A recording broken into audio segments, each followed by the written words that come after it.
Hammaga assalomu alaykum. Sizlar bilan Backstone Fishing. Sizga osongina tez bitadigan montajni ko'rsatib beraman. Daryoda juda yaxshi ish beradigan montaj. Xo'p, buning uchun bizga qo'lom kerak bo'ladi.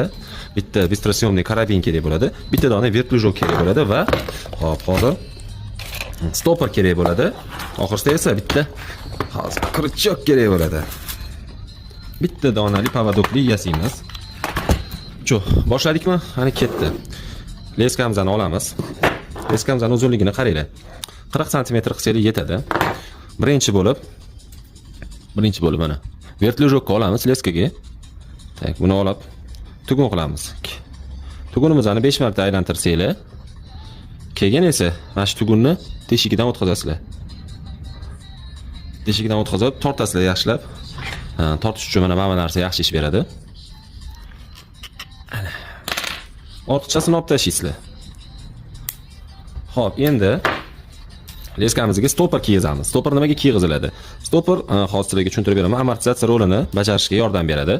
Mana bu tuguninglarni, mana shu tuguninglarga, hop, mana bu qo'lomni kiygizganinglarda qattiq razmah bilan otsanglar, bunda uriladi deb mana bu tugunni yorib yormaydi. Stopper vazifasini bajaradi.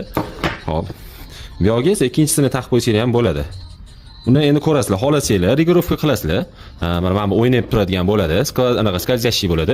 Yo, menga o'ynab turadigani kerak emas desanglar, bunda qilib qo'ysanglar, bu marinka uchun ham yaxshi ish beradi. Shundoq. Mana bu xoreyni berasizlar. Nonga chesnokmi yoki har xil aromatizatorlarni o'shani qo'yasizlar. Bu yoqda esa поводок bo'ladi. Tak, endi qaranglar. Bu yoqni быстросъемный qilib boylab qo'yamiz. Tez va oson bitadigan montaj juda ham yaxshi ish beradi. Pavodoki ham bittagina, soddagina bo'ladi. Ko'rib turibsizlar. Mana karabinimiz, bu yoqda esa qo'rigimiz tiqadigan, mamaviga tiqadigan qo'lom aralash, bu yoq o'ynatsanglar bo'ladi. Endi esa pavodokka 20 sm qisanglar ham bo'ladi mana. Bitta dona krючогimizni oldin birinchi vertlyujokka boylab olaylik, bo'lmasa boylayotganda qo'limizga tegib xalaqit qiladi krючок. Bunda ham 5 marta aylantirasizlar. Bitta tortasizlar. Do'ma bu ham.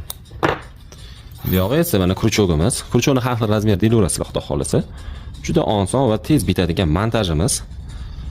Endi boshlayotgan havaskorlar uchun yaxshi asqotadi bu videomiz. Bo'ldi mana. Tayyor, oson va tez. Ko'rib turibsizlar mana. Agar mana balomda olsa, u bemalol o'ynab turaveradi. Yazgi chanaqa bo'ladi. Patsikat qilishingizga yaxshi bo'ladi. Qulay va oson tez bitadigan montajimizni kimga yoqqan bo'lsa, like bosishni unutmanglar.